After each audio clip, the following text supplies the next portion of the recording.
This day I defy the ranks of Israel. Give me a man and let us fight each other. On hearing the Philistines' words, Saul and all the Israelites were dismayed and terrified. Woo! Said the king was tripping too. Read.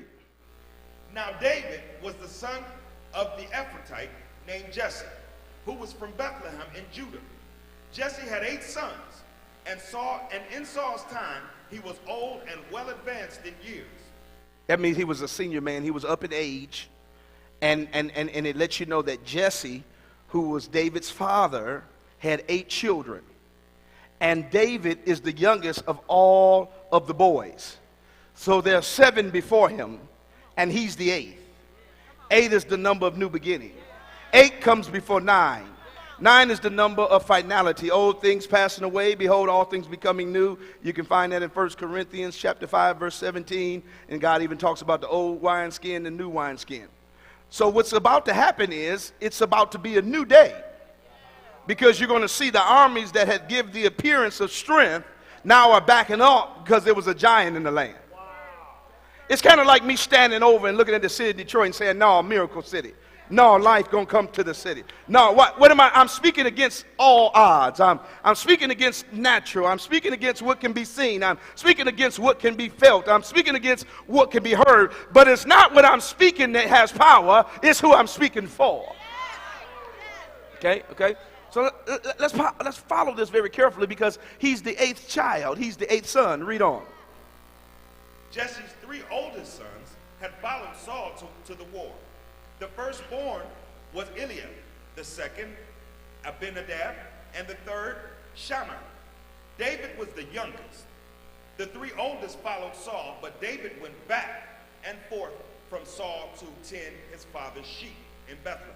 Isn't it funny? That's why I tell you, let no man, like Apostle Paul told his son Timothy, don't let anybody make you feel fearful because of your age or your stage, whether you're an elderly person or whether you're the youngest in the room. This son represented the youngest. That's why I do away with all of these fallacies that we even try to use to control the mind of the weak. The mind of the weak. God can use whoever he wants to use, and he can bypass whoever he wants to bypass. I like what co-pastor always says. Co-pastor says God is like the Fed. They'll watch you, already has something on you. God will fire you and let you work 8 more years while he raises up your predecessor. God ain't nothing to play with. So when people try to make it like God can't use this one or use that one, sometimes when me and co-pastor showed up, well, who is the Langstons? Who are they? Who gave them permission? God! So you'll see the hand of God moving without sometimes. See, what do you do when you go to the car dealer and you don't need no cosigner? See that? Woo, let me stick with the word. What happens when your credit is good with the creditors? Oh, that's rich there, ain't it? What happened when it's good with the creditor? Who's the creditor? God. What happens when you don't need a cosigner? People get mad when you don't need a cosigner. See, because a co-signer can say, okay, well, I might do it. Let me think about it. Let me put you in waiting. Let me put you on hold. Oh, people play games when you need them. But what do you do when you get to a place and God is trying to teach you? It's in your praise. It's in your acknowledging him.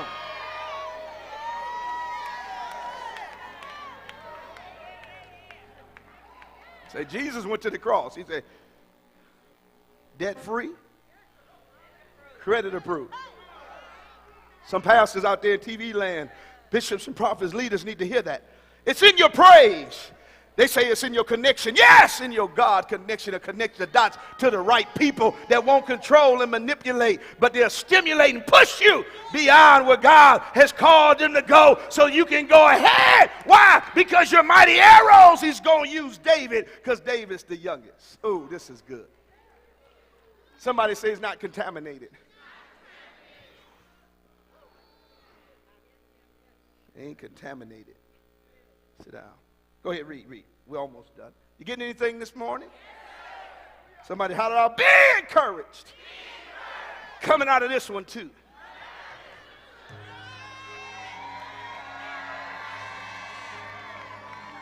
Coming out of this one. People may count you out, but God counted you in. Come on, just lightly touch the person, just lightly, and say, don't worry about it. Don't worry about it. God got you. Just keep praising him. Keep blessing everybody you come in contact with, saved and unsaved. Keep submitting to leadership. Keep honoring. Stay humble. Know God did it. You ain't got to look broken. You ain't got to be walking around looking fake. Humility is knowing God did it. So you should be bold, because God did it. That's what you're about to see happen with David. He's about to be bold. Now, some people, you'll see, as you're going to see in here, some people will misinterpret your boldness as pride. No, proud. No, you ain't prideful, you're proud. Because you know you got a God, you got a daddy that's going to bring you out. You got a daddy that ain't going to let you fail. All right, let's read. Let's see what happens with David. Read. For 40 days the Philistine came forward. 40 days! Go ahead. Every morning and evening, and took his stand. Now Jesse said to his son David, take this ephah of roasted grain and these 10 loaves of bread to your brothers and hurry to their camp. Take along these 10 cheeses to the commander of their unit. See how your brothers are and bring back some assurance. Now, do y'all see that? David was just going to take care. He was being obedient to his father, which is his authority. He was going to, his father's his authority in the earth. God is the Father in heaven that oversees the authority he set up in the earth. He's being obedient to his father to go and serve his brothers by bringing them lunch. He's about to be put in a peculiar situation. That's why I always like to tell people about my testimony, how me and mom, co-pastor, was on our way to Atlanta. We wasn't thinking about opening no church, never desired to pastor. What my heart desired, and God spoke what he was going to do in the city and what he wanted me to do. And it was like, God, for real, are you kidding? Are you serious? And it was like he signed me up for it, and I didn't want to be like Jonah. I didn't want to be in the belly of a fish. The belly of a fish can be a situation. I didn't want to be in a situation because I was disobedient not to go where God told me to go because I didn't feel it. This is where David is about to be put, he's just going to take them lunch, but there's a situation going on he don't even know about. He think they up there throwing down. Go ahead, read on. See how your brothers are and bring back some assurance from them. They are with Saul and all the men of Israel in the valley of Elah, fighting against the Philistines. Now the daddy think they fighting. Maybe he wouldn't have sent them lunch if he knew they wasn't working. No, I'm just playing. He sends them lunch because they're fighting. Go ahead. Early in the morning, David left the flock with a shepherd, loaded up and set out, as Jesse had directed. He reached the camp as the army was going out to do battle in its positions. Shouting the war cry, Israel and the Philistines were drawing up their lines facing each other. David left his things with the keeper of the supplies, ran to the battle lines, greeted his brothers. As he was talking with them, Goliath, the Philistine... Somebody say he went to love on his brothers. He wasn't trying to be nosy. He wasn't trying to see what was going on. He was happy to see his brothers. They was his big brothers.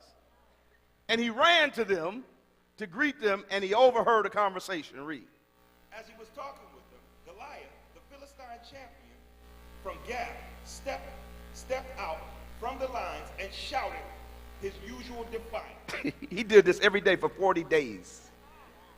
Some of y'all been in some dilemmas. They say scientifically that anything over 30 days that's in your life becomes an addiction. Just imagine, they sleeping now hearing his voice. Their fear now is an addiction. They have learned how to fear opposition, when before they were more than overcomers. 40 days, and now David hears it. Read on. David heard it. When the Israelites saw the man, they all ran from him in great fear. Now.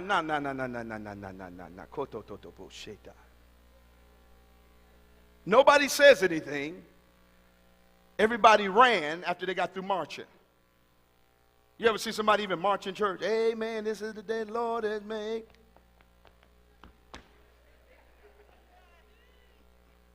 I'm going to shout and be glad in it.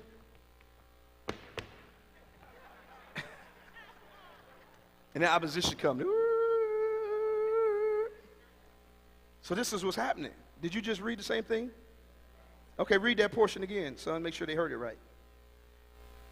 As he was talking with them, Goliath, the Philistine champion from Gath, stepped out from the lines and shouted his usual defiance. And David heard it. When the Israelites saw the man, they all ran from him in great fear. Now the Israelites had been saying, do you see how this man keeps coming out? He comes out to defy Israel. The king will give great wealth to a man who kills him. Now they're talking amongst each other. Now what was normally their job, now they need to pay contractors.